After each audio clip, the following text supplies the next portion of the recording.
So weird to hear that beep at a Foxbody. Sometimes I feel like I'm almost done, and then other times I'm like, I'm not even close. It's just, there's so many little things that I don't think about, and these little things just add up.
Alright, now I'm working on getting my passenger door harness in here, getting my door handle welded on there. I'll do that in a minute, but before I do that, I just wanted to run the harness and wire up my power mirror switch and my door lock actuator to the S550 harness. Alright, I got that hooked up. Let's hook up the battery and see what we got.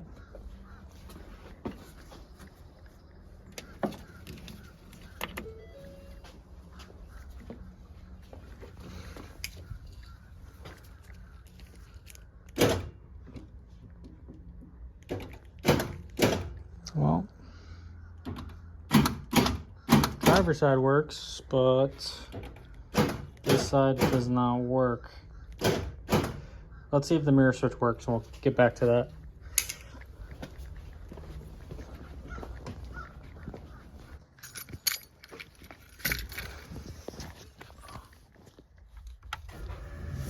The battery sounds a little weak. I know this side works, but let's just double check. A little loud from the motor.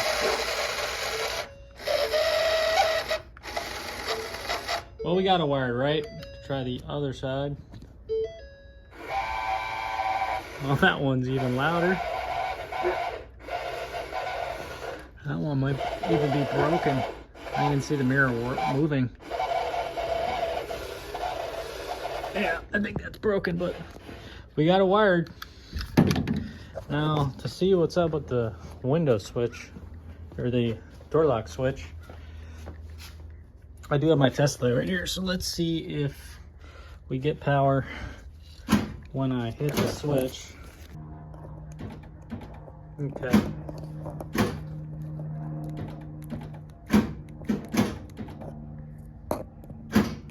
We're definitely getting power there, so I'm probably have a seized up actuator, which would not be the first time I've seen that. Yeah, I have to get a new one of those. UPS just dropped off my clock spring. Somewhere in here, pretty big box for a clock spring. All right, let's open it up.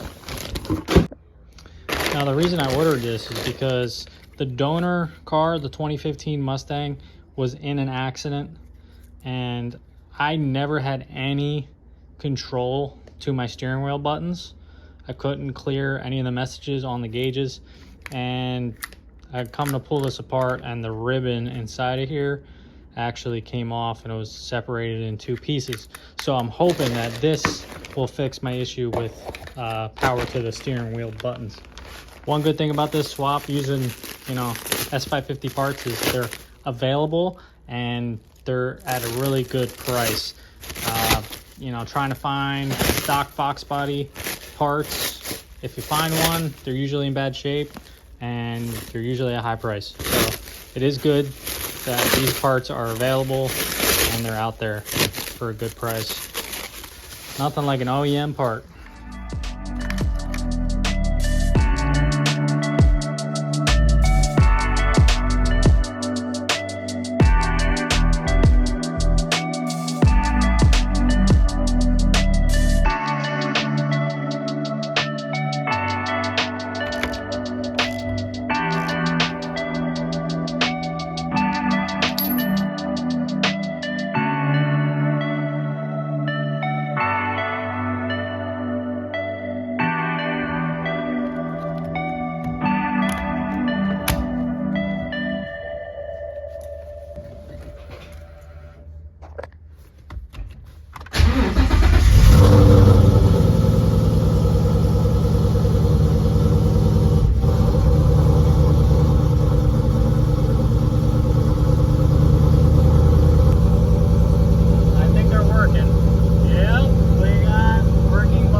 Also got the front off. Just want to do some brake bleeding. Was also cleaning up. It was really dirty under here. You know, 3,000 miles on a trailer. It's gonna get some dirt, and I haven't touched this since I installed all these parts. So that's all nice and cleaned up for now. Probably get some spray wax, spray it down. I also got all my parts cleaned up for this TR6060. I will be putting this back together very soon, and there will be a video of the install, so stay tuned for that one. And I also never finished my exhaust. I really don't like how the Coyote sounds. I know it's kind of a popular opinion, but it just doesn't sound like, you know, 4.6 or, you know, a classic small block Ford pushrod. But I wanted to run Roush mufflers. I think they sound the best, but due to the shape of that muffler, they're like huge. So I can't really fit them in here, at least for now. But what I'm gonna try is a set of the Bullet Flowmaster Flow Effects mufflers, see how they sound. But for the Coyote, it's so hard to get this to sound right. Let me know what you guys are running. I mean, I'm willing to try different things. These mufflers are only like 50 bucks a piece.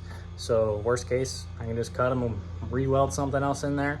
Maybe I'll do a couple different setups in the future and just see which one I land on. But it's just hard to get that old school sound out of a Coyote. And I think the X pipe doesn't really help that, kind of changes the sound. Usually the old school Mustangs, they got H pipes and they have that more classic sound that we all love. But I don't know, maybe it's just the way the Coyote is and something I gotta get used to. But for now, we're gonna try those Flow Effects bullets and see how they sound. I'm just going around here, getting all of Shelby's hair off of everything. More Shelby's hair. I gotta wipe down this whole car under here. Yeah, I'm gonna be here a while. That's for sure. Hey. Hey. When are you gonna come clean up your hair? It's everywhere. And I can't put my headliner trim in and trim this up until I get my rear quarter plastics. This car never had them. This car was gutted when I bought it. So trying to find a set of factory black quarter plastics is gonna be tough. And I'm not about to paint a pair either. That never works out. It'll be good for a couple years and then it'll start peeling. Gotta do it again. So if I can find a set of factory quarters, that would be awesome. And then I can finish up my rear seat delete, work my way to the trunk. I think I'm gonna go with a K Designs trunk kit. I gotta mount my battery. I gotta mount my fuse box, tidy up some of that harness back there. Third brake light, gotta mount that. I think it's like an antenna sensor or something. Yeah, just a bunch of loose ends, man. I would also like to get the paint straightened out on this. I want to go drop this off to a detailer, have them go over the whole car, clay bar, you know, buff. I got some swirl marks on the hood. I would like to ceramic coat it. So I just want someone to go through the whole thing and just make this thing, you know, up on another level. Not that the paint's bad, I just neglected it. I haven't touched anything to it. You know, I'll wipe it down every now and then, spray wax. Just try to keep it, you know, somewhat nice, but I ultimately want to bring it to somebody that'll just take this to another level. So if you guys know anyone, let me know below. Mark my words, I will be driving this car this summertime with the AC blowing. Which brings me to my other point. I haven't hooked up the AC yet in this car. I got the compressor, I got the condenser, everything's there. I just gotta hook up the lines, and I probably gotta get a line or two custom made. And I said this in my last video, I don't even have the trim up here, but you're never gonna see it. If you guys don't know what I'm talking about, I had a huge clearance issue with my brake pedal and my steering shaft. It caused me to put the dash in a little slanted. So I went back, I fixed all that stuff, moved my steering shaft over, cleared my brake pedal. My dash is now in straight. So for those of you that are doing this swap and you want to know what you're getting yourself into, go check out that video and you'll see what I came up with.